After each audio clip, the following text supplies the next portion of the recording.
తస్య చింతయమానస్య మహర్షేర్భావితాత్మనః అగృహ్ణీతాం తతః పాదౌ మునివేశౌ కుశీలవౌ.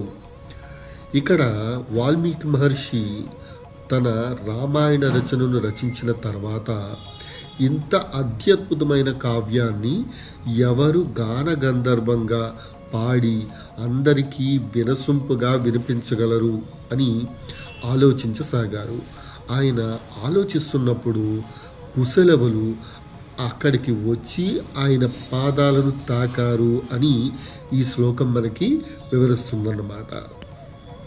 వాల్మీకి మహర్షి యొక్క పాదాలను తాకిన వారు ఎలాంటి వారు?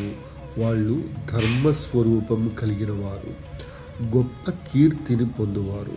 వారి పేర్లు కుశలవులు.